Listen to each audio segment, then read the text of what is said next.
Izinkan saya sharing screen dulu.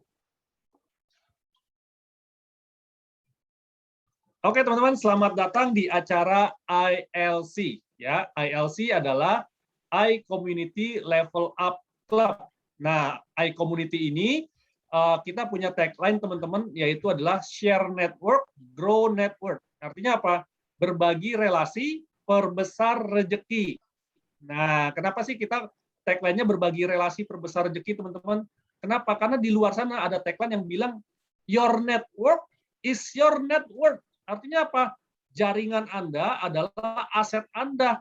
Nah, tapi kalau saya berpikir seperti itu, teman-teman, ya itu kok rasanya saya hanya untuk memperbesar diri saya sendiri. Nah, oleh karena itu, saya sadar juga bahwa jaringan saya sebenarnya bukan milik saya, karena setiap jaringan saya, setiap orang yang saya kenal juga bebas untuk berkenalan dengan siapa saja, seperti itu. Maka dari itu, di komunitas ini, tagline-nya adalah, ayo kita berbagi relasi, ayo kita kenalkan teman-teman kita kepada orang-orang juga yang mungkin membutuhkan, dan ya siapa tahu juga bisa menjadi berkat buat orang-orang tersebut, seperti itu. Ya, jadi kita memperbesar rezeki bersama-sama, teman-teman. Nah, kenalkan buat yang belum kenal, ya nama saya adalah Juanda Rovelin. Saat ini saya adalah founder dari Kafling Solusi Digital. Kafling Solusi Digital adalah sebuah digital marketing agency yang menangani social media management dan social media campaign dari perusahaan-perusahaan. Saya juga CMO dari PT Karya Anak Milenial Indonesia. Ini adalah usaha saya di bidang food and beverage. Saya juga ada certified trainer, founder dari iCommunity, dan digital marketer. Beberapa karya saya ada buku Digital Marketing in Action yang warna biru dan sudah terbit cetakan keduanya yang warna hijau. Ada buku juga Naked Sales, e-book Ghost Kitchen, dan Game Card, ya satu-satunya di dunia yang memadukan antara permainan kartu dengan e-course digital marketing. Ya, jadi Anda bisa bermain sambil belajar digital marketing bersama tim Anda, seperti itu. Nah, kalau mau tahu lebih lengkap tentang saya, bisa ke juandarovelin.com atau ke kaflingsolusidigital.com, teman-teman. Ya. Nah, teman-teman, selamat datang di eranya social commerce. Apa sih eranya social commerce itu? Di mana perdagangan kita, teman-teman, itu dipengaruhi oleh faktor-faktor sosial. Ya, contohnya misalnya kalau ada orang mau belanja sesuatu, dia nanyanya di Instagram, dia lihat informasinya di Instagram, tanya temen di Facebook, lihat review, lihat bintang, dan segala macam di marketplace. Nah, itulah kenapa kita butuh interaksi sosial yang sangat tinggi, teman-teman, saat ini. Ya. Nah, kalau kita lihat demografi di Indonesia pada tahun 2020 kemarin, total populasi itu ada 272 juta, sedangkan jumlah pengguna internetnya itu ada 175 juta, jumlah pengguna sosial media itu ada 160 juta, dan jumlah pengguna smartphone-nya itu ada sekitar 338 juta. Artinya apa, teman-teman? Orang Indonesia ini kaya-kaya, teman-teman. Handphone-nya 2 minimal gitu ya, atau SIM card-nya minimal 2 gitu ya. Nah, jadi tapi kalau dilihat jumlah entrepreneur idealnya, teman-teman, ya, untuk bisa disebut sebagai negara maju itu rata-rata itu jumlah entrepreneur-nya ada sekitar 14%. Nah, sedangkan di Indonesia kita baru ada sekitar kurang lebih 3%. Dan inilah juga yang menjadi visi dari iCommunity, ya minimal nambah-nambah 0,05 aja udah seneng banget lah di iCommunity ini gitu ya. Jadi jumlah entrepreneur di Indonesia juga sudah semakin meningkat seperti itu. Nah, pertanyaannya sekarang adalah bagaimana caranya untuk menang dan menjadi entrepreneur di eranya social commerce saat ini, teman-teman. Nah, apakah kita ingin berkompetisi, artinya ya kita sikut-sikutan, bunuh-bunuhan gitu ya, atau kita berkolaborasi, ya berkolaborasi ya kita kerjasama, kita besar bersama-sama gitu, teman-teman. Nah, kenapa? Karena berbisnis di era digital saat ini, teman-teman, ya. Apakah Anda pengen menjadi ikan-ikan kecil yang tercecer, tercerai-berai, dan dengan mudahnya dimakan oleh ikan-ikan besar, atau kita sebagai ikan-ikan kecil, teman-teman, bersatu padu ya dalam sebuah komunitas dan akhirnya terlihat besar sehingga ikan-ikan besar juga pada takut. Ya, kenapa? Karena di zaman pandemi saat ini bukan lagi pebisnis besar mengalahkan yang kecil, tapi pebisnis yang cepat bergerak dalam komunitas akan mengalahkan pebisnis yang lambat dan berjalan sendirian, teman-teman. Ya. Nah, pertanyaannya adalah di manakah posisi Anda saat ini? Apakah Anda masih seorang calon pebisnis yang baru mau mulai bisnis, atau Anda baru pebisnis pemula, atau pebisnis yang sudah berpengalaman, ya. Apapun posisi Anda, ya, di dalam sebuah komunitas kita semua sama, teman-teman. Seperti itu. Nah, ini ada 3 tantangan dan 3 realita pebisnis di masa pandemi saat ini yang saya dan teman-teman melakukan survei kepada kurang lebih 100 pengusaha UMKM pada tahun 2020 kemarin, teman-teman. Dan tantangan dan realita yang paling sering kita dapat adalah seperti ini, teman-teman. Ya, tantangan pertama, mereka rata-rata bilang pada nggak punya modal besar. Nah, benar nggak sih seperti itu? Nah, kenyataannya benar gitu, teman-teman. Tapi realita sebenarnya adalah mereka hanya belum ketemu orang yang mampu menyediakan akses permodalan bagi bisnis mereka. Nah, rata-rata request mereka adalah gimana sih Pak bisa cari permodalan yang bisa murah atau mungkin ada investor yang mau membiayai atau mau bekerja sama dengan mereka. Yang kedua adalah nggak punya pengalaman bisnis, ya. Nah, realitas sebenarnya adalah mereka hanya belum ketemu orang-orang yang mau jadi mentor untuk mengembangkan bisnisnya. Ya, nah di dalam sebuah komunitas Anda akan belajar dari banyak sekali orang-orang yang mau sharing. Ya, kalau Anda nggak ada di dalam sebuah komunitas, Anda berjuang sendiri, ya Anda susah cari mentornya seperti itu. Dan yang ketiga adalah nggak punya produk unggulan. Nah, realitas sebenarnya adalah mereka hanya belum ketemu orang-orang yang bisa menyediakan akses kemitraan untuk bisa menjual produk unggulan, ya, atau bisa bantuin jualin produk Anda. Nah, di dalam sebuah komunitas juga banyak terjadi deal-deal ataupun banyak terjadi bisnis-bisnis matching seperti itu ya. Makanya saya sangat mendorong ataupun sangat menganjurkan teman-teman untuk saling kenalan di acara pada malam hari ini ya, karena acara pada malam hari ini bukan seperti seminar-seminar di luar yang Anda dilarang untuk jualan, enggak ya. Justru di seminar kali ini adalah Anda didorong untuk saling berkenalan ya. Dan memang kalau bisa jangan hard selling ya, harus soft selling, kenalan, membangun relasi teman-teman ya. Kuncinya adalah membangun relasi. Nah, buat teman-teman yang mau punya akses untuk mengatasi 3 tantangan tersebut, kalau misalnya mempunyai masalah yang sama, ikuti Zoom ini sampai selesai. Kenapa? Karena setelah ini kita akan mendengarkan sharing yang sangat luar biasa. Beliau adalah seorang pengusaha aksesoris wanita yang cukup besar di daerah Solo, ya, dan kita ingin mendengarkan sharing-sharing dari beliau bagaimana sih strategi-strategi beliau ya menghadapi masa pandemi saat ini ya, sehingga beliau bisa melewati masa pandemi saat ini dan bahkan terus bertumbuh seperti itu teman-teman. Nah, oleh karena itu mari kita berikan sambutan yang sangat luar biasa teman-teman. Kita kasih tepuk tangan yang sangat meriah untuk Pak Andri Hakim. Silakan Pak Andri. Oke. Makasih Pak Juanda. Ini saya bisa share screen nanti Pak? Bisa. Oke ya. Oke, malam teman-teman semua I Community ya Pak ya.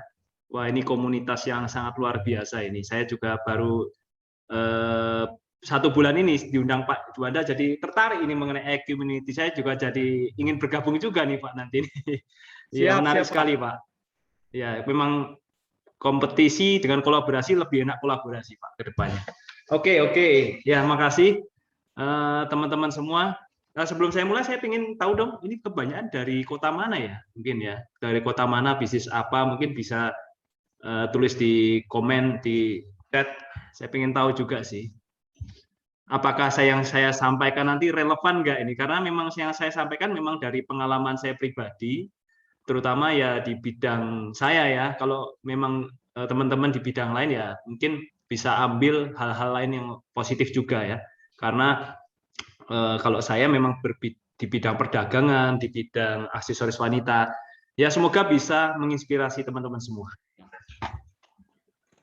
Oke. Oh ya, Jakarta ya, kebanyakan dari Jakarta ya.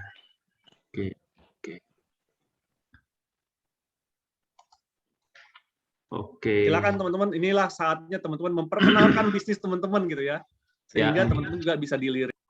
Oke, ada bisnis fashion, mirip dengan saya juga, Kak Sri Cahyani ya. Oke. Ya kalau Bu Rini sudah ekspor, kami mau tanya saya atau bagaimana Bu ya? Kalau saya impor, Bu. Saya impor kalau saya. Kalau saya impor sih. Oke, dari Balikpapan, Pak Rifandi ya, 4 alat berat.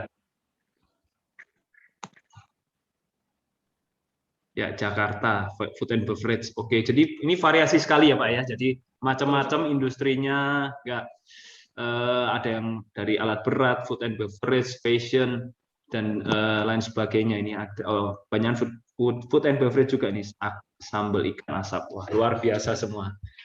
Oke, teman-teman, saya langsung share screen ya. Screen. Oke. Apakah terlihat ya? Kelihatan, kelihatan. Kelihatan ya, Pak.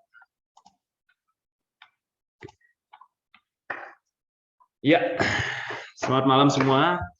Pada malam hari ini saya ingin menjabarkan mengenai strategi perusahaan saya, yaitu Sista Group, untuk menghadapi pandemi yang luar biasa ini, yang tentunya banyak orang yang menderita karena banyak yang omset turun dan lain sebagainya, dan juga ada banyak pengangguran, tapi kita sebagai pengusaha tidak boleh kita menyerah begitu saja. Dan kita sama-sama belajar, tidak hanya saya yang sharing seperti ini, saya juga belajar dari Anda semua, dan semoga pengalaman share saya ini bisa bermanfaat buat teman-teman. Oke, ya, saya akan mulai ya. Perkenalan dulu ya saya. Ya, nama saya Andri Hakim. Bisa dipanggil Andri, bisa dipanggil Hakim atau Kim, bebas, nggak masalah. Ya, umur saya sekarang 38 tahun. Ya, mungkin beda-beda tipis dengan Pak Juanda ya. Saya nggak tahu Pak Juanda. Sama Pak, seumuran. Oh, sama ya Pak. Saya nggak tahu. Ya, kayaknya mirip Pak. Oke. Ya, saya alumni S1 Universitas Katolik Parayan Bandung. Ya, mungkin kalau ada yang di sini juga boleh nanti kita kopdar. Ya. Oke, lihat dulu pengalaman kerja saya di manajemen trainee PT Top Jaya Sarana Utama. Teman perusahaannya sekarang udah nggak ada itu, udah bangkrut. Oke, sekarang saya CEO Sista Group sejak tahun 2006. Ya, sejak tahun 2006. Ya, kita membawahi ada 6 toko grosir, 2 toko retail di mall, kemudian ada 3 divisi canvassing dan juga 1 restoran. Ya, ini pengalaman saya mentoring dan juga ikut banyak seminar-seminar. Ya, saya juga alumni sekolah CEO. Saya alumni Master Breakthrough Tung Desem Waringin, alumni CEO Development-nya Pak Budi Isman, alumni Train for Trainer-nya Coach Haryanto Kandani, World Class Manager Human Plus Institute Coach Armala, sekolah konglomeratnya Pak Marwidi Guwowi, kemudian bisa bikin brandnya Pak B, dan juga teks strategi Pak Himawan Tantio. Ini sekilas untuk perkenalan saya, dan kita lanjut. Iya, ini saya perlu menceritakan tentang Sista Group. Apa sih Sista Group itu? Ya, Sista Group ini, Sista Group ini adalah kita importir, kemudian distributor, kemudian grosir, dan juga retailer yang menjual produk-produk seperti aksesoris wanita, perhiasan imitasi, jam, kacamata, tas, ya, dompet, boneka, aneka kado, topi, fancy, semua. Jadi ini barang-barang yang keperluan baik remaja, dewasa, ya, itu memang segmen utamanya kita wanita, ya, wanita yang menjadi segmen utama, dan kita target pasar kita di seluruh Indonesia, ya, karena kita bermain di importir, distributor, grocery, dan retailer.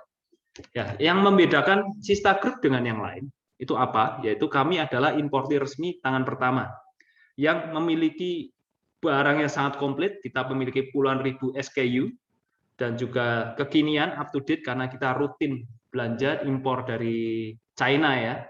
Kemudian kita juga terpercaya karena kita sudah memiliki puluhan ribu member, ya. Dari ecerannya kita ada kurang lebih 5.000 member. Reseller kita, karena kita baru mulai tahun lalu, baru sekitar 1000-an. Kemudian yang grosir kita sudah punya 5.000 member grosir juga. Jadi udah puluhan ribu yang sudah pernah berbelanja dengan kita. Kemudian yang keempat, kita juga memiliki service excellent. Dari hasil survei yang kami lakukan pada customer-customer kami, mereka sangat puas dengan pelayanan yang kami berikan dibandingkan dengan kompetitor-kompetitor kami.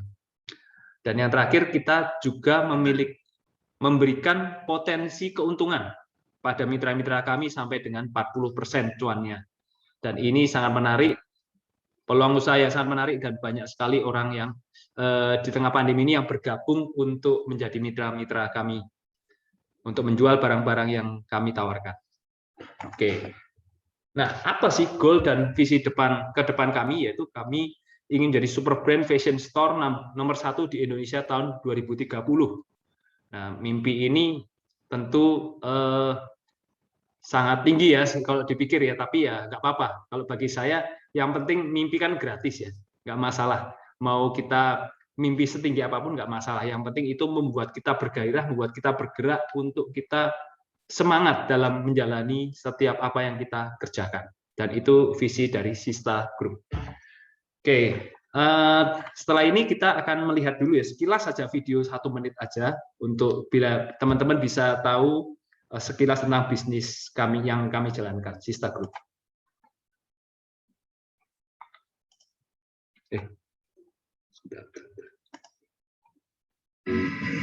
Kelihatan ya Pak? Kelihatan. Suaranya nggak ada ya Pak? Oh sudah ya? Nggak kedengeran Pak? Nggak ada suaranya. Share komputer screen-nya dulu Pak kali Pak. Ya? Gimana Pak? Share computer screen. Sebentar. Share computer sound. Oh, share sound ya. Sebentar, di mana ya? Oh, share sound. Oke, udah Pak, udah. Oke, saya ulang lagi ya.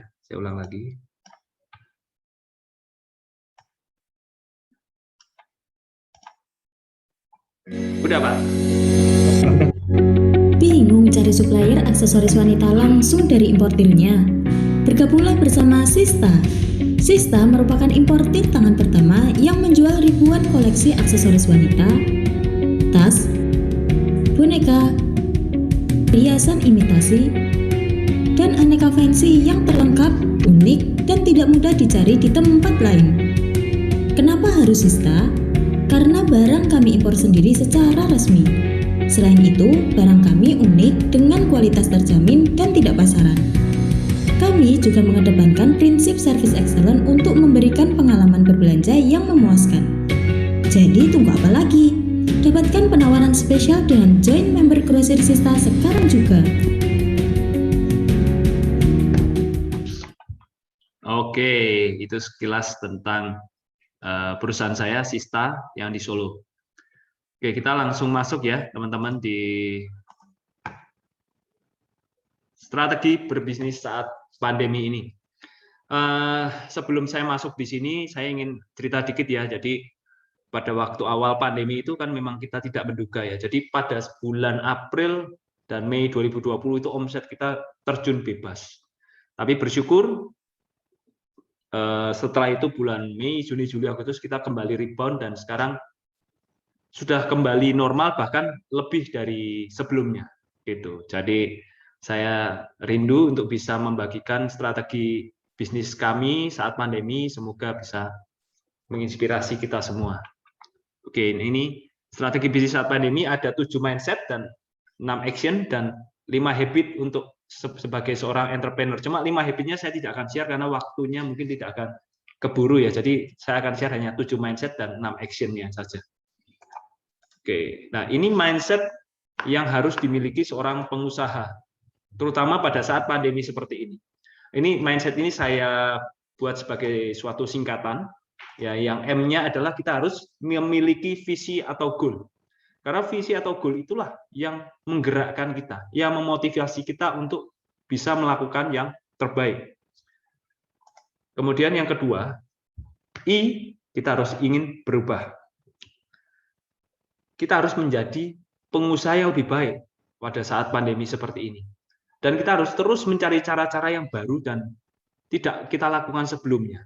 Seperti kata Albert Einstein, adalah hal yang gila bila kita ingin mendapat hasil yang berbeda, tapi kita melakukan hal yang sama berulang-ulang. Jadi kita harus terus berubah dan berubah terus-menerus. Kemudian yang ketiga, no blame. Jadi kita jangan menyalahkan keadaan, kita jangan menyalahkan pemerintah, karena kalau kita menyalahkan pihak lain, kita cenderung tidak menyalahkan diri kita sendiri. Kita tidak mau introspeksi diri. Jadi fokus pada hal yang bisa kita kontrol. Nah, yang keempat, disiplin. Nah, sebagai pengusaha ini kadang yang lemah, saya lihat ya, pengusaha itu kadang lemahnya di kedisiplinan. Padahal ini yang dilihat oleh bawahan-bawahan kita. Kalau kita ingin bawahan kita disiplin, ya kita tentunya sebagai pengusaha kita harus menjadi role model, menunjukkan bahwa kita pun juga disiplin.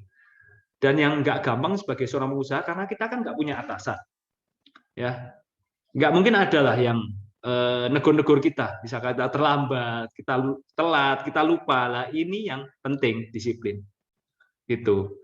Kalau kita punya bawahan, dia lupa, kita bisa tegur-tegur. Tapi kalau kita yang lupa, apakah kita mungkin ditegur bawahan? Kan kemungkinannya sangat kecil. Jadi penting sekali untuk kita sebagai pengusaha kita punya kedisiplinan, sehingga kita bisa dipandang bawahan kita sebagai seorang leader yang disiplin, leader yang baik. Kemudian yang kelima, selalu mau belajar. Ya, semua hal bisa kita pelajari, terutama di saat pandemi seperti ini. Wah, saya sangat terbantu sekali ya. Jadi tadi mungkin teman-teman bisa lihat tadi saya alumni training-training itu kebanyakan malah saya ikutnya pada saat pandemi. Karena bingung mau ngapain, ya belajar aja lah ya. Lebih banyak belajar, apalagi sekarang Zoom sangat murah, banyak yang free Zoom seperti sekarang ini kan, ini juga gratis ya.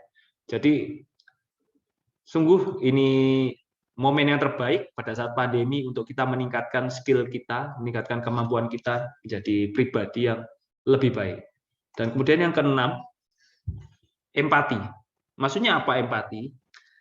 Kita harus bisa memahami apa yang menjadi pikiran dan perasaan orang lain, terutama mungkin karyawan-karyawan kita. Ya, jangan kita sebagai pengusaha kita karena untung kita terbat tipis langsung kita PHK semua. Ya memang kalau pada saat awal-awal pandemi kemarin, jujur Pak, saya sempat rugi ya, mungkin 1-2 bulan sempat rugi, tapi tidak menjadi alasan buat saya untuk melakukan tindakan yang mem-PHK karyawan, mecat karyawan, seperti itu. Karena pada saat senang saja mereka kita jaga, tapi pada saat susah kita mau mereka kita buang, ya jangan seperti itu. Minta sebagai pengusaha nggak boleh seperti itu, kita harus kasih empati pada mereka. Percaya kalau mereka pada saat susah mereka perhatikan, pasti nanti juga mereka akan membalas pada kita kok. Segala prinsipnya kan tabur dan tuai. Saya percaya itu. Jadi kita harus memberikan empati pada, terutama saya konteksnya bawahan dan mungkin juga bisa lingkungan-lingkungan sekitar, ya lingkungan sekitar kita yang mungkin membutuhkan. Dan kita di Sista Group juga kita selalu rutin memberikan sembako, ya bantuan-bantuan baik ada karyawan dan juga pada lingkungan sekitar yang kemarin terdampak COVID. Itu. Kemudian yang ketujuh, terus mencari peluang. Nah, ternyata peluang itu ada di mana-mana. Tidak hanya kita jangan punya pola pikir hanya di kotak kita saja. Jadi kita harus berpikirnya out of the box, di luar kotak. Kalau kita berpikirnya kalau seperti saya tidak hanya berpikir di area Solo, karena kita kalau berpikirnya area Solo, tentu kita omset kita nggak mungkin bisa naik. Karena itu kita punya banyak sekali customer, terutama di Jawa Tengah, Jawa Timur, bahkan di luar pulau kita juga punya banyak customer. Saya selalu mengajarkan pada tim saya, Indonesia itu sangat luas, sangat besar. Jangan kita berpikir customer cuma yang dekat-dekat saja. Kita harus cari jemput bola customer-customer yang di luar sana. Nah, itu kita harus terus cari peluang, harus jeli melihat kesempatan. Dan saya percaya sebagai seorang pengusaha kita pasti bisa melakukan ini. Ya, inilah mindset 7 mindset pengusaha yang saya yakini bermanfaat sekali untuk saat pandemi. Oke, kemudian saya lanjut ke strategi ya, strategi action-nya. Oke. Nah, ada 6 langkah yang harus diambil. Nah, ini saya singkat juga. Action-nya saya singkat, yaitu A-nya, yaitu kita harus analisa bisnis kita. Nah, nanti saya akan jabarkan ya. Kemudian yang kedua adalah C-nya creative decision. Harus ada keputusan-keputusan yang kreatif. Oke, kemudian ada team building. Kemudian I-nya idea generation. Harus ada ide-ide yang baru. Kemudian online marketing, ya. Dan yang terakhir adalah never stop learning. Oke, kita langsung masuk aja di action yang pertama, yaitu analyze your business. Nah, ini analisa bisnis Anda. Jadi di saat pandemi seperti ini kita harus tahu posisi bisnis kita itu di mana. Yang pertama, paling penting tentunya sales. Kalau tanpa sales, tentu kita tidak bisa. Ini kan sales adalah darahnya perusahaan ya. Sales, kalau tidak ada sales, ya tentu tidak akan jalan perusahaan. Kita harus analisa penjualan kita. Kemudian finance. kita harus analisa keuangan dan biaya-biaya dari perusahaan kita. Kemudian kita juga penting untuk melakukan analisa pasar. Dan kalau untuk terutama perusahaan seperti kami, penting untuk melakukan analisa persediaan. Oke, ini saya jabarkan sekilas analisa penjualan. Ya, tentu ini ya harus data-data yang kita terima, kita harus punyai penjualan per hari, jumlah pengunjung dan pembeli, rata-rata pembelanjaan per customer-nya, dan penjualan per kategori produk. Karena begini, teman-teman, saya juga banyak sekali pengusaha yang tidak tahu penjualan per harinya. Ya, saya tahu ini mungkin agak micromanage ya, agak kita melihat sekilas, tapi penting loh.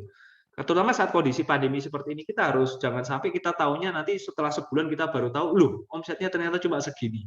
Ya, tentu kita harus memonitor, dan ini saya selalu monitor tiap hari. Setiap toko-toko saya memang hanya laporan by WA, tapi paling tidak kita tahu dashboard bagaimana posisi setiap outlet kita, gitu loh. Tanpa kita harus, tentunya kita harus terjun langsung, tidak perlu, tapi paling nggak kita harus tahu laporan ini setiap hari. Minimal kalau enggak ya seminggu sekali, tapi saya saran setiap hari. Ya, jumlah pengunjung, pembeli itu juga penting supaya kita bisa tahu seberapa banyak orang yang datang ke toko kita, gerai kita. Dan memang sekarang ini agak kurang relevan karena sekarang omset saya lebih banyak dari online daripada offline-nya. Dan berbanding terbalik sebelum pandemi. Ya.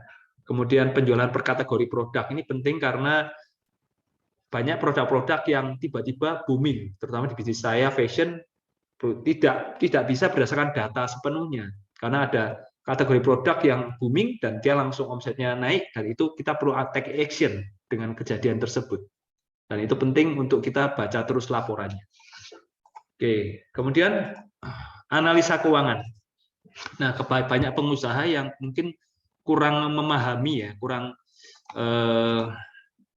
fasih di dalam membaca laporan keuangan. Padahal ini sangat penting sekali. Neraca, laba rugi, cash flow, dan biaya. Nah, ini yang saya cermati. Jadi sejak pandemi, memang ini juga sejak pandemi saya selalu membaca laporan keuangan setiap perusahaan saya setiap bulannya. Jadi kalau dulu saya setahun sekali atau 6 bulan sekali, ya itu salah ya. Kalau sekarang saya tiap bulan saya selalu memonitor bagaimana posisi neraca, bagaimana posisi laba rugi. Maaf, ada suara yang masuk. Oke, ya, cash flow dan biaya. Nah, terutama pada saat kondisi pandemi seperti ini, saya ingin membagi tips tentang biaya, ya, biaya gaji. Ya, kalau di industri saya, biaya gaji itu berkisar 5-10%. Kalau saya sudah melihat kalau 10% itu sudah zona yang nggak bagus.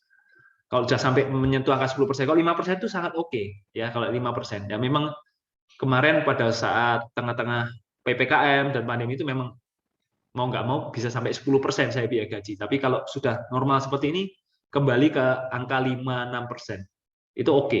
Jadi penting untuk kita mencermati berapa persentase biaya-biaya kita.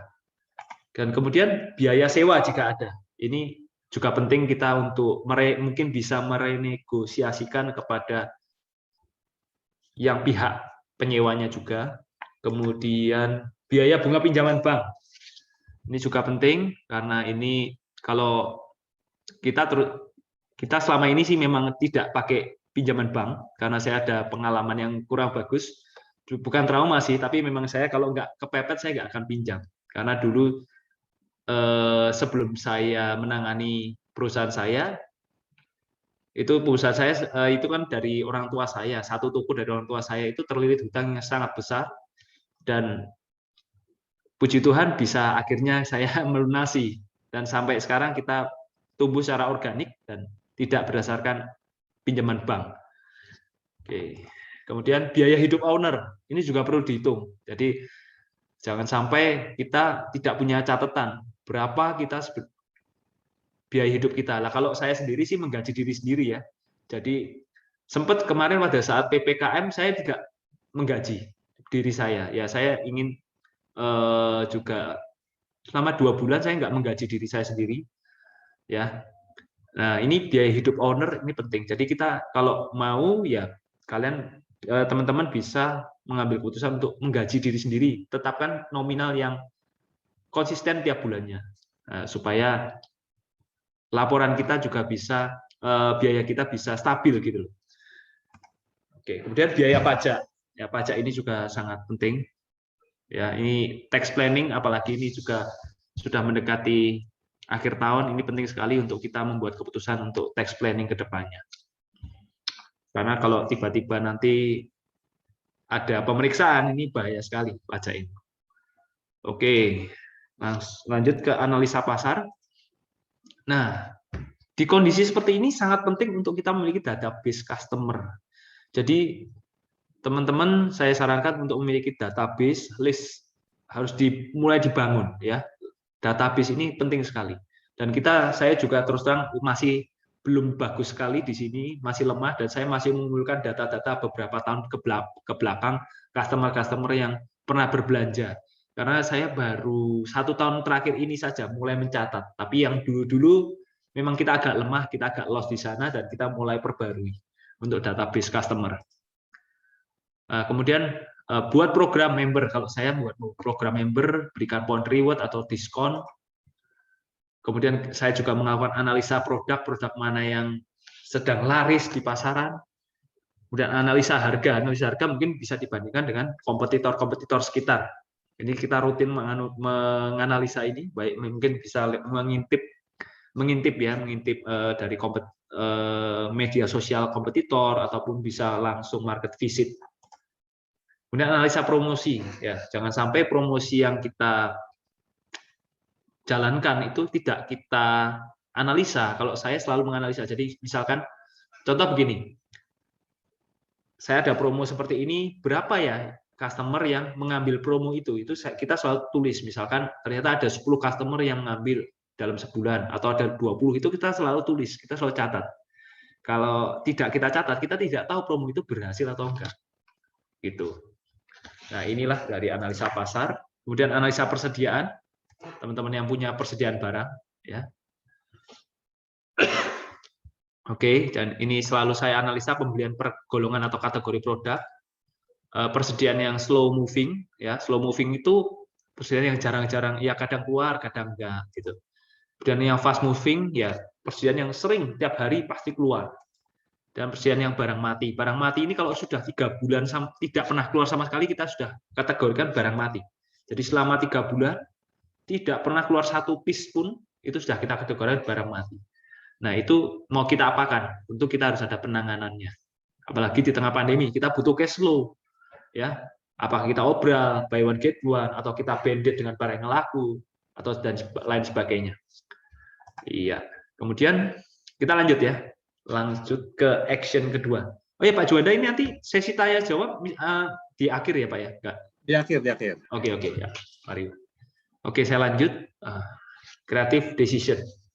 Jadi selama pandemi saya banyak melakukan keputusan-keputusan ya. Dan di pandemi saat ini kita butuh keputusannya cepat. Nah, karena itu yang pertama kita butuh komunikasi yang cepat. Dulu sebelum pandemi saya tidak melakukan ini, tapi setelah pandemi saya mengadakan ada grup WA khusus karyawan. Ya, jadi setiap karyawan bisa langsung kontak di grup WA itu kepada saya juga bisa. Nah, itu mungkin yang hasil dari pandemi. Nah, ada juga meeting Zoom. Kita juga sering melakukan meeting lewat Zoom. Kadang-kadang malam-malam seperti ini juga kita meeting. Ya, jadi tidak hanya pas jam kerja, harus cepat karena kita harus kerjanya cepat. Kemudian kesehatan karyawan, ini penting sekali karena sempat pada saat bulan Juli itu karena saya banyak sekali yang tumbang. Ada 20% yang terkena COVID, ya, 20% terkena COVID. Karena itu kita banyak berikan aturan-aturan untuk berkaitan kesehatan karyawan, kita kasih vitamin. Kemudian untuk antigen kita juga yang support kita yang bayar, ya. Kemudian kita berikan aturan tidak boleh makan bersama, ya. Dan vaksinasi pun kita yang fasilitasi. Kita bekerja sama dengan Himpunan Pengusaha Indonesia (HIPINDO). Kita vaksinasi karyawan-karyawan kita untuk mereka supaya terjamin. Nah, seperti itu. Kemudian pivot strategy, produk baru, dan kita pada awal pandemi kita mulai jualan masker, baik masker sekali pakai, sekali buang, atau masker kain dan sebagainya, dan masih bertahan sampai sekarang, dan itu menjadi salah satu core produk kami. Ya, tidak hanya masker, kita juga masih jual barang-barang lain yang di pandemi seperti perhiasan titanium, ya, kemudian banyak botol minum, itu lahir pada saat pandemi. Kemudian open reseller, jadi di tengah pandemi kemarin, ternyata banyak toko-toko mitra kami yang juga kesulitan ya. Mereka terdampak pandemi dan omset mereka terjun bebas, karena itu kita memutuskan untuk membuka reseller. Jadi reseller ini tidak perlu stok barang, cukup WA di CS kita kirimi gambar-gambar, mereka tinggal jual aja. Dan itu potensi keuntungan sampai 25%. Dan ternyata banyak yang join, ya, sudah sampai hampir 1.000 orang. Ya, saya masih ingat dulu juga sempat konsultasi dengan Pak Juanda, ya, bulan apa itu ya, ya awal-awal mau buka reseller itu, ya, ya makasih Pak Juanda, ya itu open reseller, ya, oke, dan karyawan kami pun jadi reseller, ya kita karena waktu itu kita juga terus terang berat, banyak karyawan yang kita shift, jadi sehari masuk sehari enggak, kita dorong mereka untuk jadi reseller produk kita, dan sampai sekarang masih berlanjut, mereka masih jualan barang kita. Nah, oke, kemudian owner terjun langsung, ini maksudnya apa?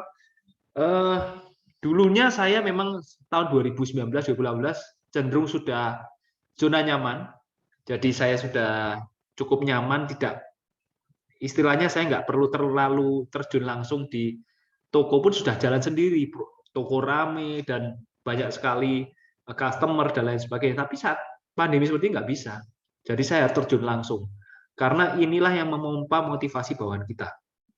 Kita harus juga cek kondisi lapangan, kita harus beri semangat pada mereka, berikan energi. Dan beda sekali kalau kita terjun langsung dengan kita tidak terjun langsung, itu berbeda pada saat kondisi seperti ini. Karyawan lebih termotivasi untuk memberikan yang terbaik. Oke, nah ini juga menarik, kita melakukan survei kepuasan karyawan. Sebenarnya saya agak deg-degan juga melakukan survei, jangan-jangan yang satu ada kemungkinan mereka asal Bapak senang, ya, ABS. Atau yang kedua, mereka ngasihnya jelek semua, itu saya khawatir juga. Tapi overall hasil surveinya cukup objektif, dan yang kita juga tidak akan mendiskreditkan karyawan yang memberikan penilaian yang tidak baik, tapi kita panggil. Saya sendiri yang memanggil untuk minta masukan mereka bagaimana cara perusahaan ini bisa melangkah lebih baik ke depannya. Gitu. Jadi ini penting untuk kejujuran. Jadi kita penting untuk melihat point of view dari karyawan kita. Kemudian sejak pandemi kita juga rutin membaca buku bersama. Ya, ada aktivitas baca buku bersama, kita luangkan waktu sejam seminggu sekali, terutama untuk tim pramuniaga kami, sales kami, CS kami, supaya mereka bisa terbuka mindset-nya. Kemarin buku yang kami baca itu bukunya Brian Tracy, ya, Brian Tracy tentang sales. Oke, dan coaching time. Nah, coaching time ini apa? Jadi setiap sebulan sekali kita ada sesi coaching. Ya, saya mengcoach para leader dan leader mengcoach bawahannya. Paling nggak mungkin setengah jam atau 1 jam kita bisa mendengarkan keluh kesah mereka, kita juga memberikan empowerment, kita memberikan semangat pada mereka. Dan itu terbukti membuat mereka puas bekerja di Sista Group ini. Nah, new customer. Nah, di tengah pandemi seperti ini penting buat kita grab new customer, karena kalau kita hanya bergantung pada customer yang ada, tentu omset tidak bisa naik. Ya, karena customer kami basicnya semua banyakan offline, dan offline sangat terdampak pandemi. Karena itu kami memutuskan untuk menggrab banyak customer.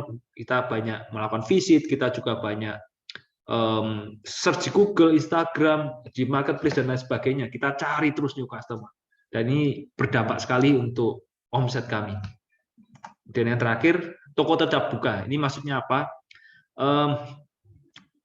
Pada saat kemarin dilarang-larang polisi dan sebagainya, sempat 2 minggu kita dilarang oleh Satpol PP, polisi, dan ya kita tetap buka. Maksudnya buka itu karyawan kita masuk, tapi tokonya ditutup, kita tetap buka secara online. Ya, kalau kita nggak buka, ya tentu repot sekali. Karena kalau WFH itu nggak jalan di kita, sulit sekali WFH. Karena barang-barang kita bagaimana? Barang-barang kita kan di toko semua dan di gudang, nggak bisa dilakukan WFH. Seperti itu. Oke, ini creative decision yang kami lakukan. Ya, kemudian kita lanjut. Action ketiga, kita team building. Nah, tim ini sangat penting sekali, ya, karena ini concern kami yang terutama tim building, di mana bukan mayoritas, hampir semua leader kami, ya, supervisor, manager kami itu kita training sendiri, kita bina dari bawah. Tidak ada yang kami rekrut profesional dari luar, kita belum ada, gitu. Nah, ini saya mengutip kata-kata dari Steve Jobs, great things in business are never done by one person, they are done by a team of people. Jadi hal-hal yang besar dari bisnis tidak bisa dilakukan oleh seorang diri, dan itu dilakukan oleh team of people. Nah, ini ada 5 rahasia membangun super team. Ya, yang pertama culture. Ya, culture itu harus kita bangun. Bagaimana caranya? Kalau di kita culture-nya adalah kita ibadah. Maksudnya kita rindu pekerjaan itu dimaknai oleh setiap karyawan kita sebagai ibadah. Dan kita ibadah itu adalah singkatan sih. Kerja keras, integritas, terus tumbuh dan berjuang, ambil tanggung jawab, inisiatif, berdoa dan bersyukur, antusias dan fun, disiplin, attitude, dan hormat pada customer, rekan, atasan, bawahan. Nah, kenapa saya hafal? Ya, ini saya sudah hafal di luar kepala. Karena kita selalu yel-yel hal ini tiap hari.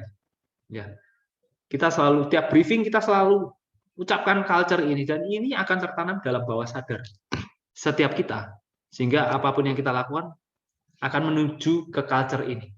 Dan menarik sekali, karyawan-karyawan yang nggak sesuai culture-nya banyak keluar sendiri, gitu. Jadi ya, penting sekali culture kita bangun di dalam pekerjaan kita. Kemudian yang kedua, engagement. Ya, engagement ini adalah keterikatan.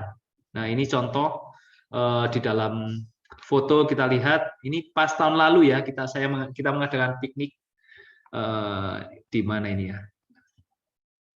Di Sungai Elo, Magelang. Sungai Elo kita mengadakan arung jeram.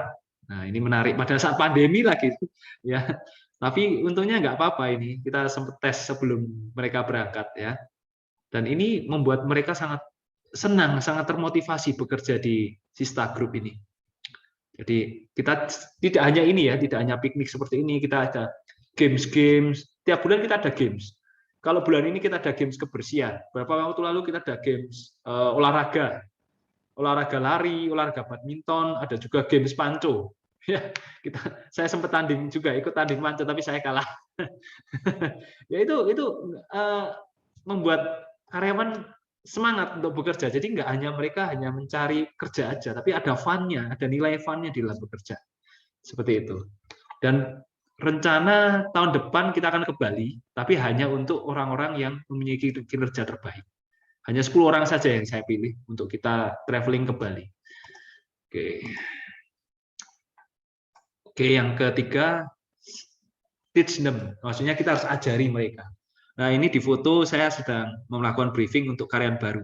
Jadi karyawan baru selalu kita, pas mereka masuk, hari pertama kita pasti akan training visi, misi, nilai-nilai perusahaan, kemudian bagaimana aturan-aturan di dalam perusahaan, mindset yang harus dibutuhkan sebagai seorang karyawan baik bagaimana. Nah, ini penting kita lakukan. Dan saya terjun langsung di hari pertama, mungkin ya sekitar saya mengisi 2 sesi di hari pertama itu untuk karyawan baru. Penting untuk mereka mengenal siapa juga ownernya itu. Oke. Kemudian yang keempat, give your time.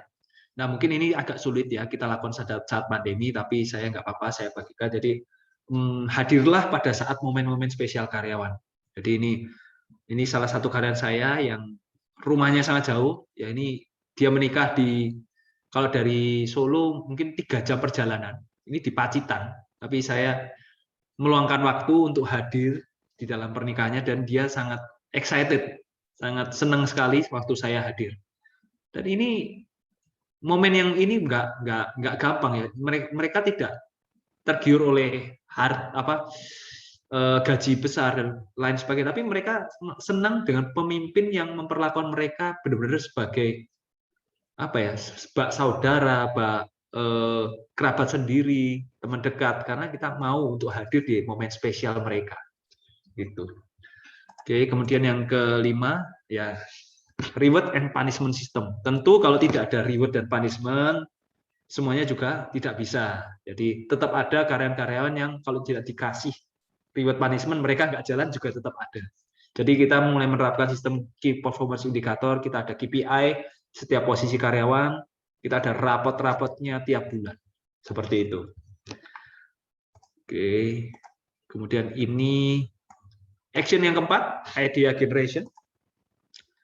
Ya, saya akan cepat ya, ingat waktu juga. Oke. Tentang sistem pembayaran ya. Bagaimana sistem pembayaran yang kita lakukan di bisnis kita? Apakah hanya tunai saja? Tentu ya, kalau sekarang hanya tunai tentu nggak akan jalan. Kalau kita sekarang sudah melayani GoPay, OVO, ya ShopeePay, kemudian kartu kredit, QR code dan lain sebagainya, debit, transfer, itu harus ada sistem pembayarannya. Kemudian sistem informasi akuntansi. Nah, kalau kita sekarang memang sudah berubah ya. Kalau dulu kita hanya sistem informasi akuntansi, tapi ke depan untuk tahun depan kita mau masuk ke ERP, Enterprise Resource Planning, dan mungkin ini membutuhkan dana yang besar, dan ini masih kita survei vendor-vendornya, gitu. Ya, kemudian sistem penggajian karyawan. Ya, ini banyak sekarang sistem penggajian karyawan. Kalau kita kemarin pakai Talenta. Ya, tapi mungkin tahun ini kita akan berubah menjadi Grid Day HR. Nggak apa-apa ya, saya ngomong merek, tapi nggak usah nggak apa-apa ya. Ya, ini penting. Jadi kalau kita pakai biasa fingerprint, itu kan ada sentuhan tangan, dan saat pandemi itu resikonya tinggi. Ya, resikonya tinggi kalau pakai finger. Jadi kita pakainya berbasis selfie. Kalau dengan Talenta, dengan Grid Day, Jojonomic, gajian, ya itu aplikasi-aplikasi yang startup itu kita bisa selfie dan bisa langsung absen, dan ini sangat memudahkan kita, dan sistemnya semua sangat bagus, dan tarifnya juga nggak terlalu mahal, sekitar berapa puluh ribu saja per orang karyawan saja ya per bulannya. Oke, kemudian sistem kontrol stok ya, kita juga rutin melakukan stok opnam. Ya, idealnya memang sebulan sekali, tapi paling kita menjalannya sekarang 3-6 bulan sekali. Ini harus penting kita lakukan karena kita tidak boleh ada kebocoran di dalam bisnis kita. Kemudian marketing. Nah untuk marketing saya akan share juga gambar ya di belakang. Oke, sebentar.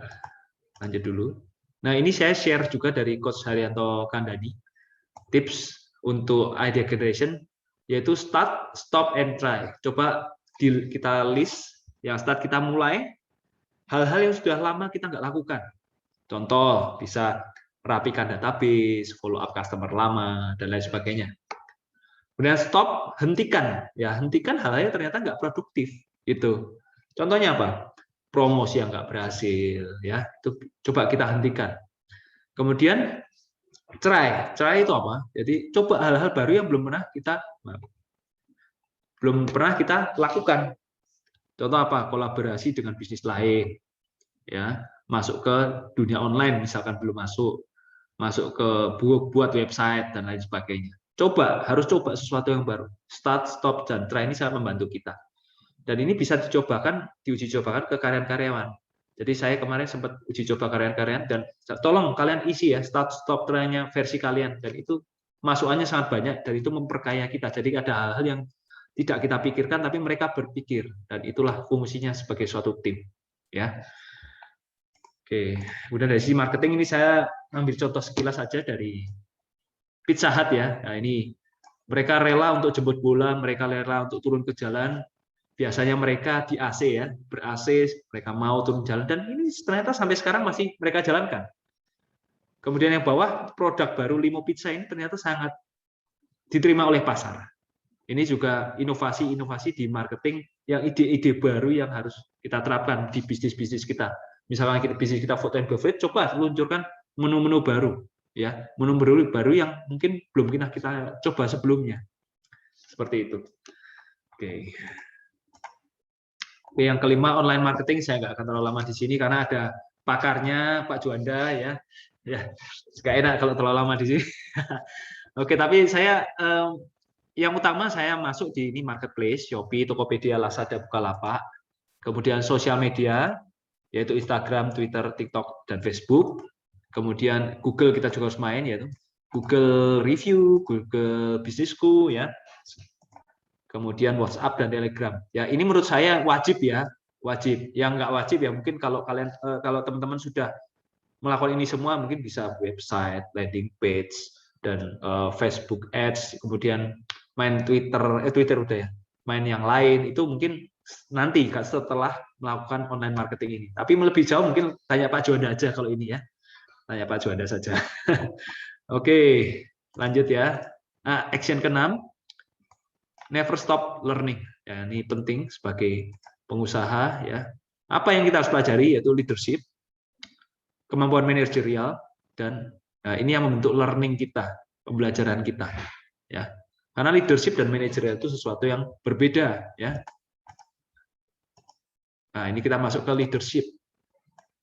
Sebelum kita memimpin orang lain, kita harus bisa memimpin diri kita terlebih dahulu. Jadi menguasai emosi, menguasai pikiran kita, menguasai perasaan kita, ini harus kita menangkan dulu, seperti bukti buku Seven Habits-nya Stephen Covey. Ya, harus menang bersama diri kita dulu, baru kita menang bersama orang lain. Kemudian visi. Kita harus punya visi, kita harus punya target yang harus kita terapkan pada tim-tim kita. Jadi walaupun pada saat pandemi kemarin saya selalu memberikan target pada setiap karyawan, ya, terutama divisi sales. Ya, harus ada target yang harus mereka raih. Walaupun di toko tetap harus ada targetnya. Dan target itu per individu. Kalau targetnya ada individu, ada tim juga. Jadi ada dua target. Ada target individu, ada target tim. Dan visi ini yang seperti saya sabarkan di awal, yaitu untuk menjadi super brand fashion store nomor 1 di Indonesia tahun 2030, itu selalu kita kita sampaikan saat briefing pagi. Mungkin seminggu sekali kita selalu ingatkan pada mereka. Kemudian kita harus bisa jadi role model, ya, harus bisa menjadi panutan bagi karyawan-karyawan kita, bawahan-bawahan kita. Ya, jangan malah kita yang jadikan bahan gosip, ya, malah kita digosipkan oleh karyawan-karyawan kita yang nggak benar. Ya, jadikan kita contoh teladan yang baik bagi bawahan-bawahan kita. Dah, leadership adalah berkaitan dengan pengaruh, karena itu penting untuk kita menguasai public speaking, ya. Jadi public speaking, berbicara depan umum itu penting untuk seorang leaders, ya. Dan ada juga teori 5 level leadership, saya tidak akan jabarkan di sini, teman-teman bisa cari ya, mungkin sudah tahu semua juga dari buku John Maxwell, bisa dipelajari 5 level leadership. Kemudian kearifan lokal kita juga bisa belajar dari, saya sangat suka sekali dengan Ki Hajar Dewantoro, ya, dengan 3 semboyannya tentang kepemimpinan, ya, ing ngarsa sung tulodo, jadi di depan memberi teladan, kemudian ing madya karso, jadi di tengah-tengah ikut berjuang bersama tim. Kemudian yang terakhir tutwuri handayani, ya, tutwuri handayani itu artinya mendorong dari belakang, mensupport tim kita untuk mereka bisa juga berjuang mandiri. Ini kearifan lokal yang sangat luar biasa dari Ki Hajar Dewantoro, Bapak Pendidikan kita. Oke. Kemudian dari manajerial, skill kita harus tingkatkan. Planning kita seperti apa sih? Eksekusi kita, do kita, dan apakah kita rutin ngecek? Nah, karena inilah yang membuat goal kita bisa tercapai. Nah, kita coba cek apakah kita punya agenda harian, apakah kita punya agenda mingguan, kita punya agenda bulanan, tahunan, dan apakah kita rutin untuk melakukannya, dan cek evaluasi diri kita sudah melakukan atau belum. Ini manajer berkaitan dengan managerial skill. Oke. Nah, kemudian learning time, berapa banyak waktu yang kita habiskan untuk kita mengupgrade diri kita. Apakah kita sering membaca buku, menonton podcast, ikut seminar, dan lain sebagainya. Tapi saya percaya teman-teman di sini yang hadir di sini adalah teman-teman yang luar biasa, karena rela untuk meluangkan waktu di luar jam kerja, belajar, kita sayang belajar, dan belajar terus untuk menjadi pribadi yang lebih baik. Pakai momentum ini di waktu pandemi ini untuk terus belajar skill-skill yang baru, sehingga saat pandemi selesai kita dapat keluar menjadi pemenang. Oke, saya akan menutup webinar pada presentasi saya malam hari ini dengan suatu quotes dari Brian Tracy, yaitu "The true test of leadership is how well you function in a crisis." Jadi kepemimpinan yang sejati itu adalah bagaimana teman-teman kita semua bisa tetap berfungsi saat krisis melanda kita. Gitu. Jadi tunjukkan kepemimpinan yang handal di saat krisis ini, sehingga Anda terus bisa meningkat, menaik terus menuju tingkat yang naik kelas menjadi pribadi pengusaha yang lebih luar biasa. Oke, mungkin sekian dari saya. Thank you. Ini saya juga share nomor telepon saya, juga ini ada Instagram saya, bila berkenan boleh follow saya, dan bawah ini juga Instagram akun sistagrosir.id dan sistaofficial.id.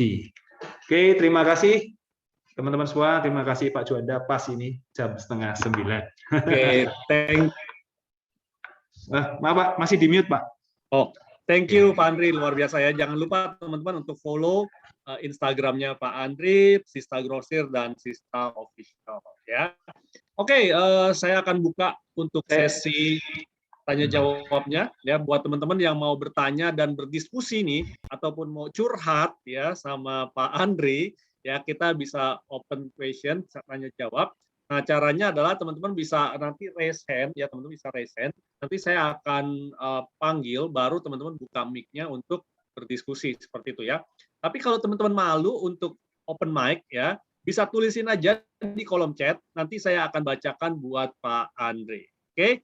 Nah, monggo ya, tadi luar biasa banget ya, dan seperti kata Pak Andri bilang, waktu itu kita coaching, private coaching ya di bulan Juni, ya, Juni 2020 Pak ya? Iya betul, Juni 2020.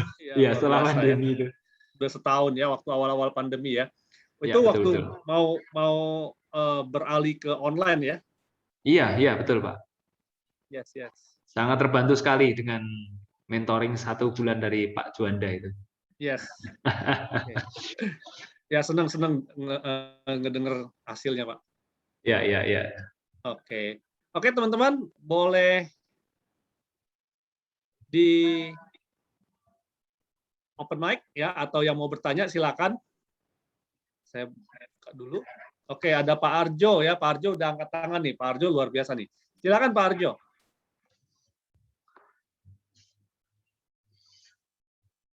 Pak Arjo angkat tangan. Apa pengen bertanya atau absen? Bu Rini, apakah jika ada pengiriman 1 ton bisa? Gimana tuh maksudnya, Bu? Saya kok kurang paham. Maksudnya Bu Rini mau beli produk seberat 1 ton atau bagaimana, Bu? Mungkin Bu Rini boleh open mic, kita bisa berdiskusi. Oh, kalau bayarnya beli banyak. Kalau bayarnya beli banyak mungkin kontaineran kali Pak ya?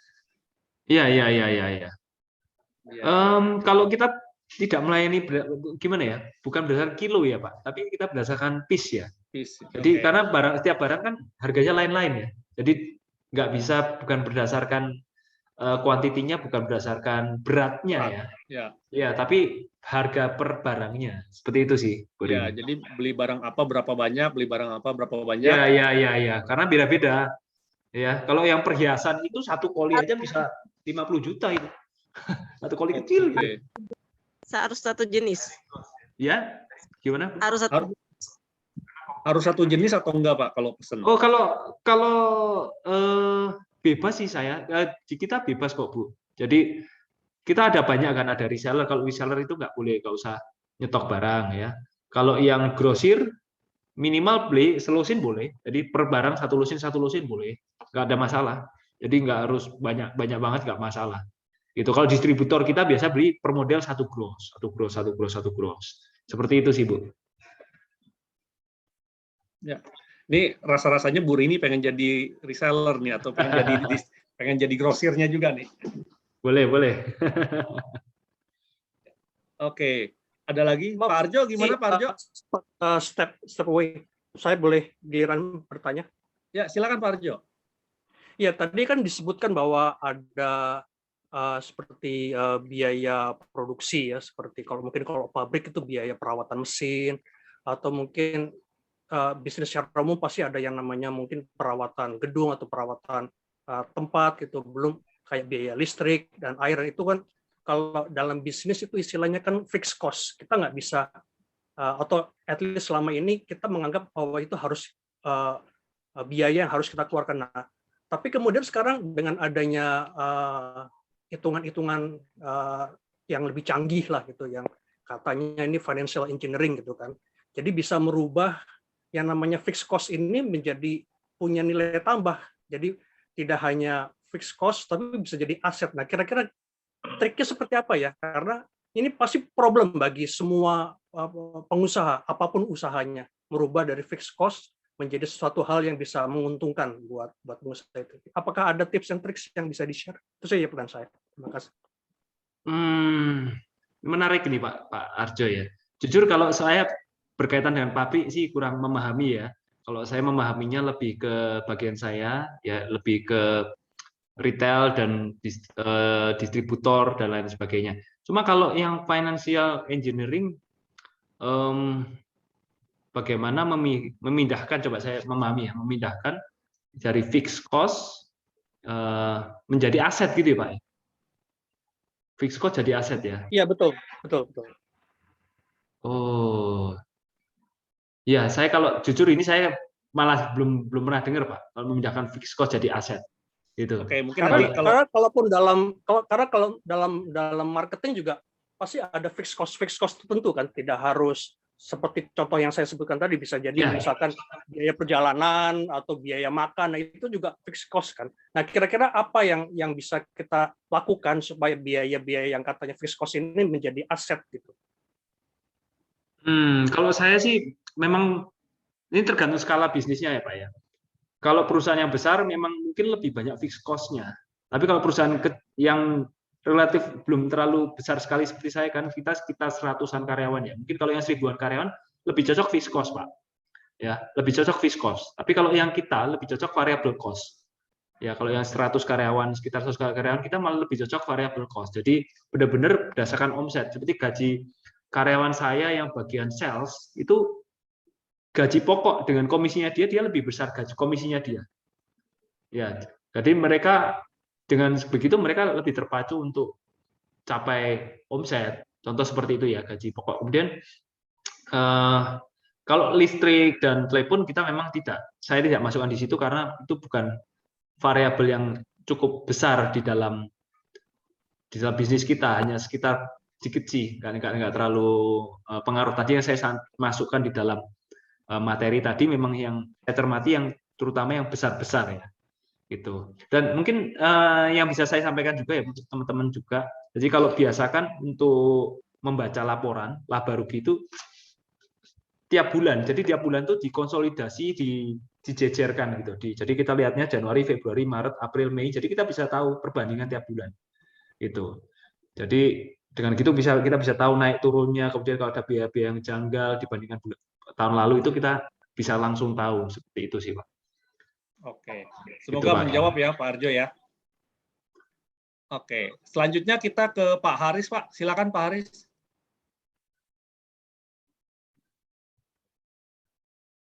Halo Pak Haris, apakah sudah standby? Kalau belum kita ke Pak Hendra. Ya, halo Pak. Ya, Pak Haris, silakan. Ya, mohon maaf saya sedang di perjalanan nggak buka kamera. Oke. Menarik sekali ini materinya Pak. Saya mau nanya, untuk kebetulan saya bergerak di retail juga Pak ya. Untuk di retail itu sebaiknya kita fokus hanya di retail atau kita combine seperti yang kita lakukan, retail dan grosir dan distributor sekaligus gitu Pak. Nah ini kebetulan kebetulan saat ini kami masih fokus di retail, masih agak ragu Pak kalau masuk ke grosir dan distributor. Mungkin Bapak bisa menjelaskan apa manfaatnya kalau kita jalankan sekaligus seperti yang kita lakukan. Terima kasih. Mungkin bisa tanya Pak, produknya apa Pak? Terus di kota mana Pak Haris?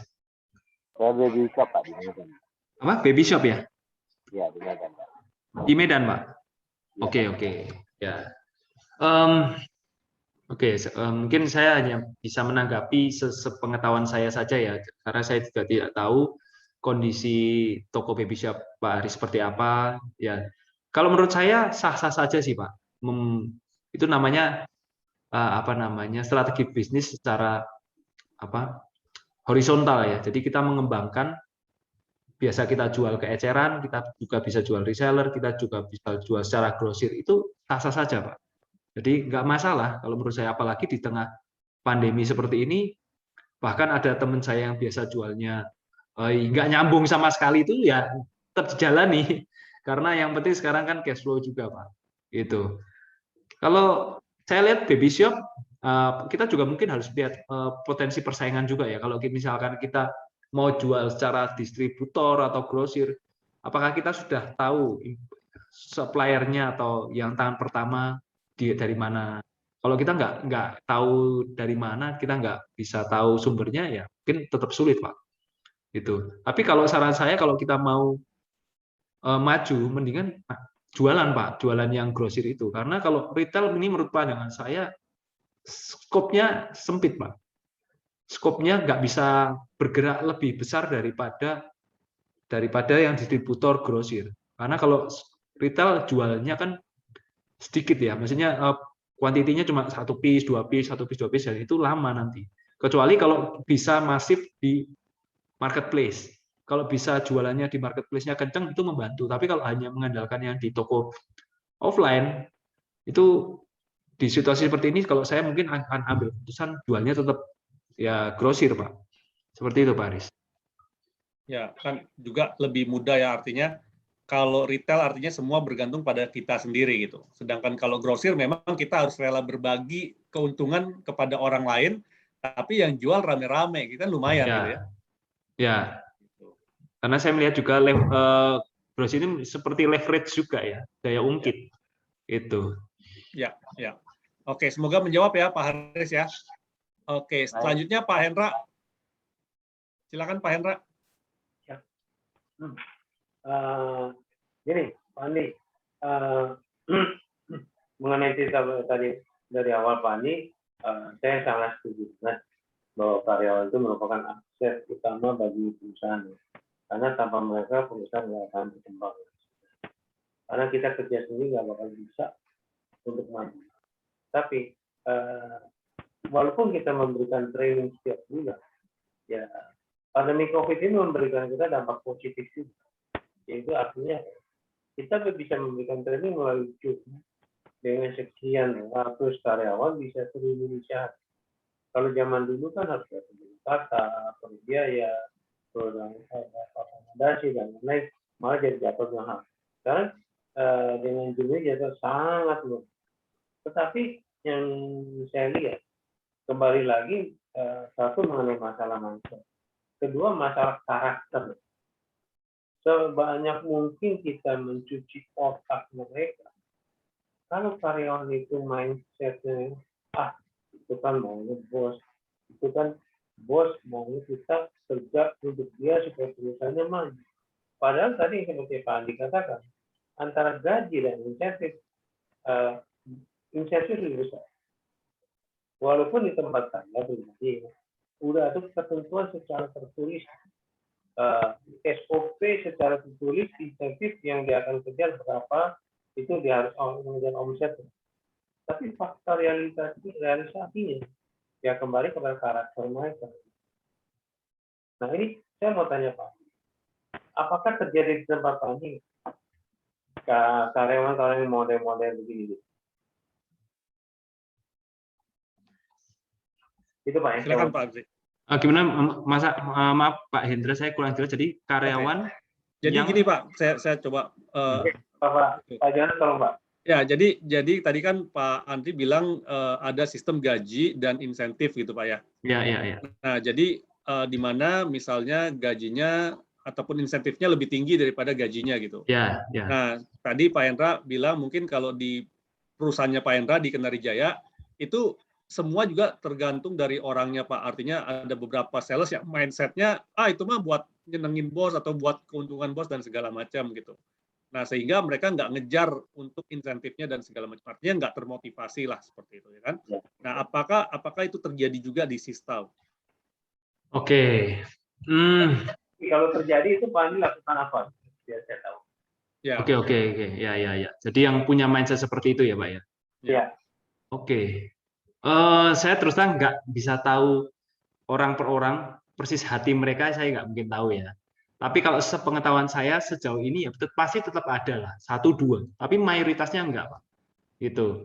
Mayoritasnya enggak, karena kita memang ya terutama dari rekrutmen ya, dari rekrutmen kita betul-betul selektif. Jadi kalau memang enggak cocok ya kita nggak akan terima. Itu pertama dulu sih. Jadi dari rekrutmen walaupun kita butuh, tapi kandidat yang ada nggak memenuhi syarat, tetap kita nggak akan terima. Jadi kita rela untuk rekrutnya nanti dulu aja, nggak apa-apa. Kemudian kita tetapkan kalau kita sih sistemnya di awal itu 1 minggu, ya 1 minggu kita on the job training dulu. Jadi 1 minggu on the job training, lolos, kita baru 3 bulan percobaan.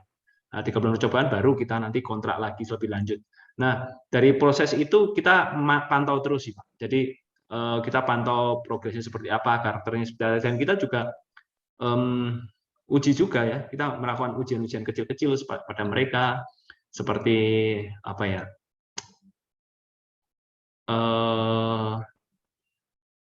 tanya rekan-rekan sekerjanya mereka, seperti rekan kerja yang karyawan baru ini seperti apa, apakah mereka mau terus bertumbuh apa enggak, dan kadang-kadang kita sengaja kok, jadi training-training kita kadang di luar jam kerja, kita mau tes juga, mereka mau nggak ya kira-kira di luar jam kerja mau ikut training, mau nggak ya mereka bawa tetap mau kerja di jam kerja, tapi kita nggak paksa loh, kita nggak paksa, dan dari situ kelihatan sih tetap, tapi saya percaya sih memang sebagus-bagusnya perusahaan kita tetap ada yang tidak bagus, karena memang ya itu sudah natur manusia ya, karakter manusia pasti ada yang tidak bagus, tapi itu di luar kontrol saya, tentunya di luar kontrol saya, tapi dari perusahaan kita fokus untuk mendidik mereka, kita fokus untuk mengembangkan mereka, dan saya sebagai pimpinan tertinggi saya tetap mau untuk berbicara secara langsung pada mereka. Jadi saya tidak langsung pasrah ke bawahan atau leader-leadernya atau kepala-kepalanya atau manajer-manajernya, tapi saya tetap mau untuk terjun ke lapangan, walaupun itu tidak sering saya lakukan. Kadang-kadang tetap saya perlu untuk melihat insight, karena mungkin saja leader-leader kita juga tidak bagus. Itu bisa terjadi. Makanya salah satu cara saya melakukan survei karyawan tadi, Pak. Surveinya itu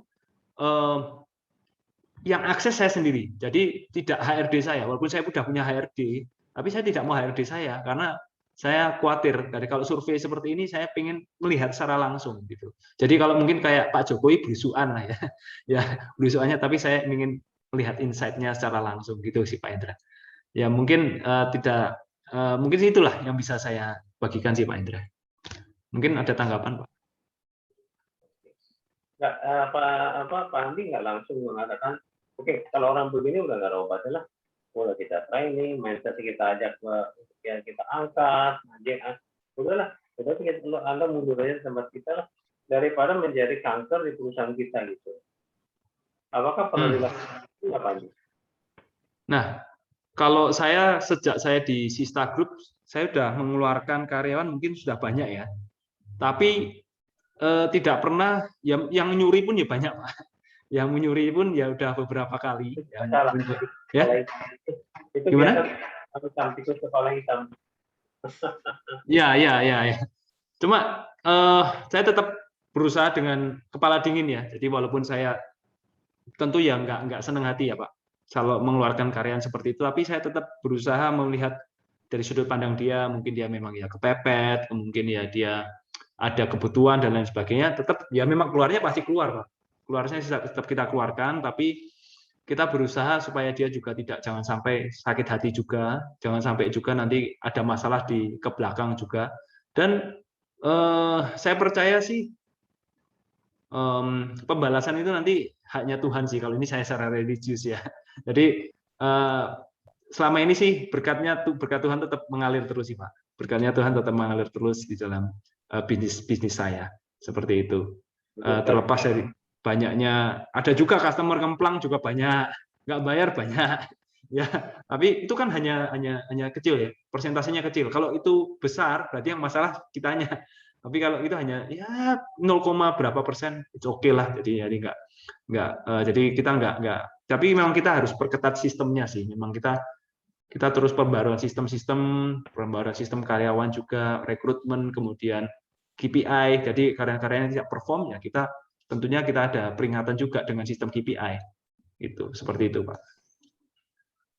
Oke. Ini balik hukum akibat, hukum tabur tua itu berlaku di mana-mana. Jadi itu yang harus kita percaya juga lah. Itu yang menjadi pegangan saya juga sih. Kalau Anda melakukan kecurangan saya, walaupun saya nggak lihat, tapi yang Maha Kuasa Tuhan kita akan membantu. Gitu. Ya. Mungkin dia bisa menikmati hasil kecurangan dia, tapi kan pada saatnya waktu nanti akan Tuhan yang akan mereka. Betul, setuju sekali Pak. Setuju. Ya. Setuju. Nah, betul. Jadi nggak perlu kita yang berkeras hati, nggak perlu kita yang melawan mereka sih. Jadi kita jadi dapat musuh gitu istilahnya. Benar. Dengan Tuhan masing-masing lah. Ya. Makasih, saya juga belajar dari Pak Hendra ini. Pak Hendra ilmunya banyak loh. Waktu saya belajar dari Pak Hendra bilang waktu masih merintis usaha Kenarijaya, beliau menulisin satu persatu detail cerita. Tiap hari nulisin bon segala macam. Ya. Masa dulu Pak Johannes. Kalau belum selesai, belum pulang katanya Pak Hendra. Oke, teman-teman ya, nggak ada pertanyaan lagi. Kalau nggak ada pertanyaan, mungkin saya jelaskan sedikit lagi tentang apa itu iCommunity-nya buat teman-teman yang belum tahu apa itu iCommunity ya. Oke. Jadi teman-teman ya, bagaimana jika ada cara murah dan mudah untuk mengembangkan network bisnis dan profesi Anda, bahkan berpotensi memperluas relasi ataupun pasar hingga 2 kali lipat ya. Nah, teman-teman memperkenalkan iCommunity. iCommunity ini adalah sebuah komunitas dan platform digital tempat para pebisnis berinteraksi, memperkuat relasi dan memperluas networking bagi kemajuan bisnis ya. Nah, 3 alasan kenapa Anda perlu bergabung di iCommunity ini. Pertama, ini adalah valuable community atau komunitas yang berharga. Kedua adalah quality leads. Ketiga adalah low cost. Apa itu valuable community? Anda akan memiliki untuk akses bernetworking ya dengan sesama member dan juga akses learning, belajar seperti kita pada malam hari ini kita belajar dari Pak Andri yang sangat luar biasa tadi ilmunya. Dan kita juga bisa mempunyai akses contributing. Artinya kita juga bisa melakukan sumbangsi kepada komunitas ya. Kita bisa memberikan pikiran-pikiran kita bisa memberikan ilmu-ilmu kita kepada komunitas kita juga. Nah, sedangkan quality leads kita bisa dapat leads customer baru ataupun lead reseller baru ya. Tadi nggak tahu tuh Bu Rini pengen jadi reseller atau enggak tuh ya. Dan leads customer retention seperti itu teman-teman ya. Nah, sedangkan low cost Anda nggak perlu iklan di sini ya karena kita semuanya organik dan nggak perlu ribet serta nggak perlu keahlian khusus karena ini sama seperti kita bermain di sosial media teman-teman ya. Nah, siapa aja sih yang cocok untuk join di dalam komunitas ini?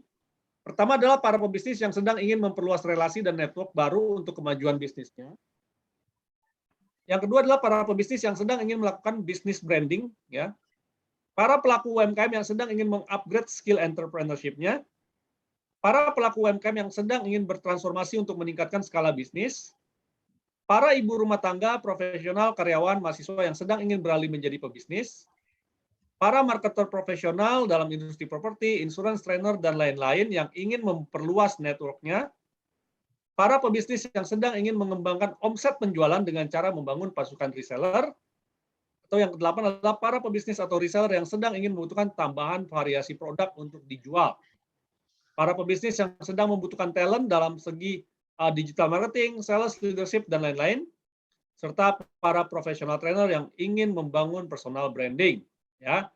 Nah, 3 aktivitas benefit Anda dalam community ini, yang pertama Anda bisa mendapatkan akses learning, kedua connecting, dan ketiga adalah opportunity. Ya, jadi learning ini Anda belajar seperti malam hari ini kita belajar, connecting ini Anda bisa terhubung dengan para member yang ada di dalam komunitas, dan opportunity juga Anda bisa mendapatkan peluang-peluang baru ya, mungkin entah itu kerjasama, menjadi reseller ataupun berkolaborasi seperti itu ya.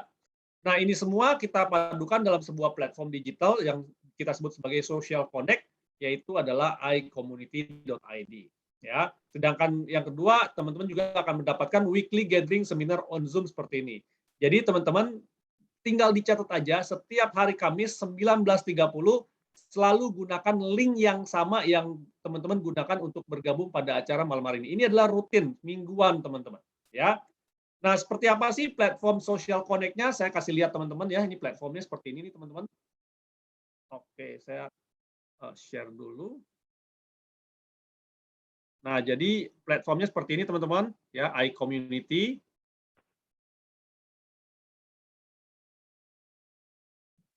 Nah, di sini teman-teman bisa lihat ya. Oh, sebentar, ini mesti login dulu teman-teman ya. Sebentar, saya logout dulu. Share, saya login.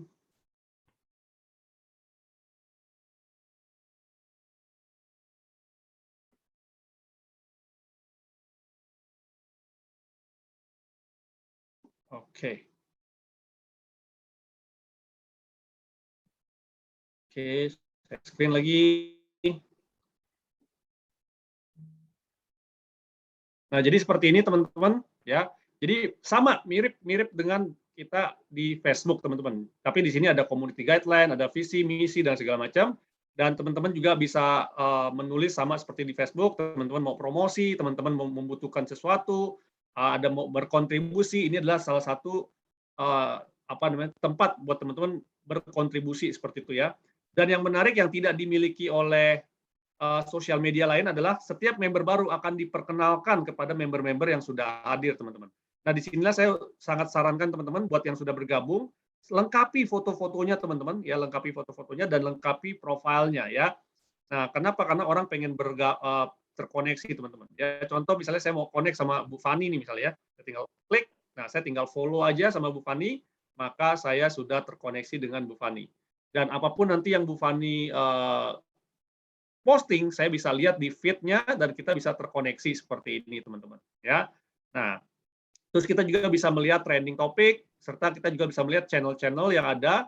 Saat ini kita ada channel recording, ini adalah berisi seluruh rekaman ya, seluruh rekaman dari mulai berdirinya ataupun dari mulai munculnya ya, launchingnya iCommunity dari bulan Februari. Jadi kita tiap minggu dari bulan Februari ini konsisten nih setiap minggu ya, untuk mengisi masa selama pandemi saat ini, teman-teman.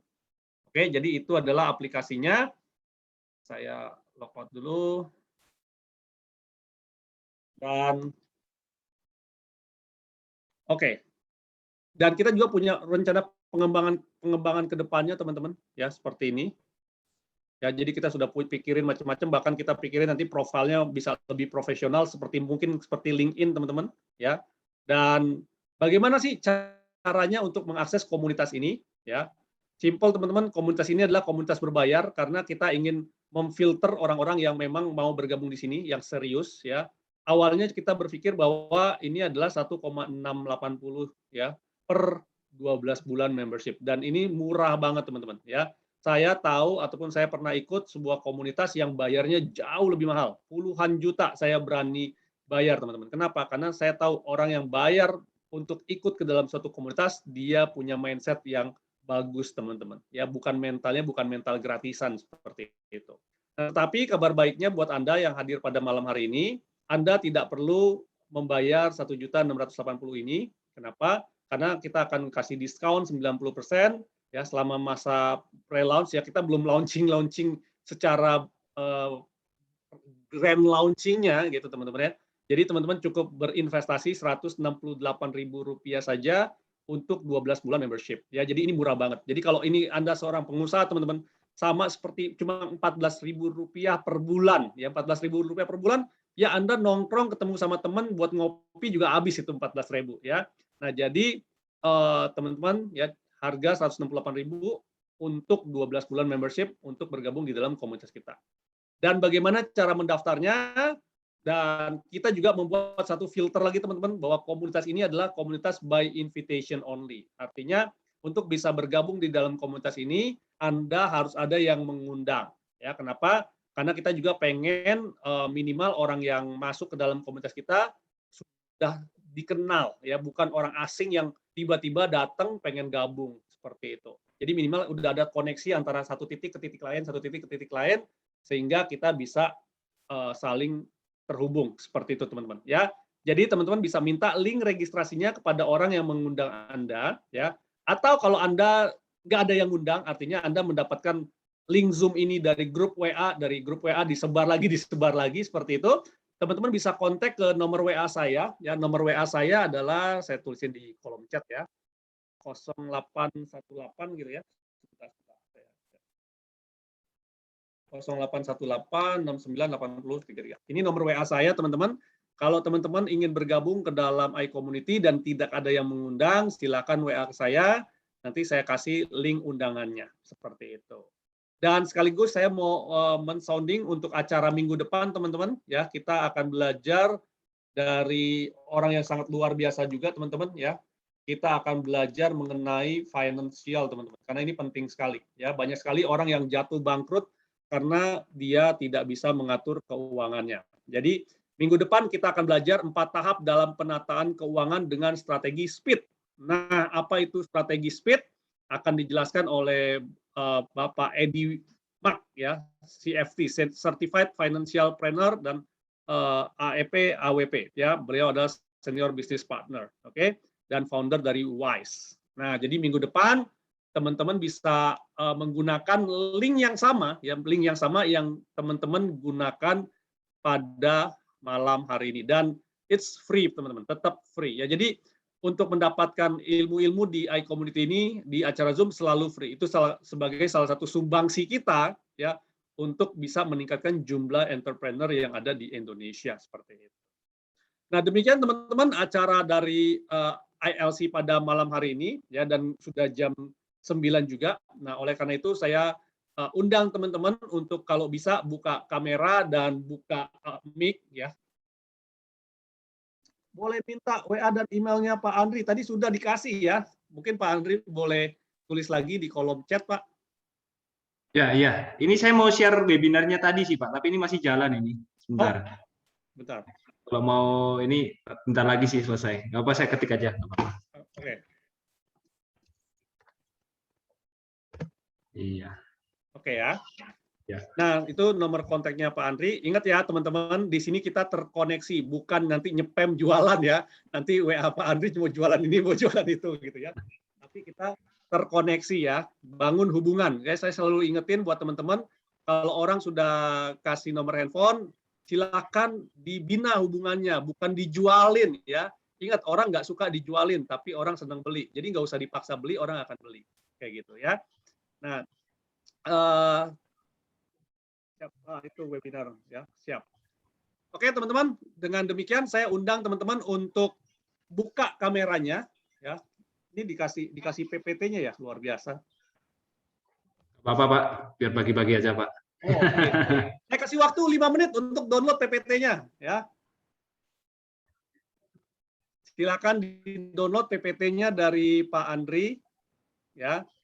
Lumayan nih 40 mega. Jadi ada waktu buat teman-teman untuk saling ngobrol ya, untuk saling memperkenalkan bisnisnya, silakan.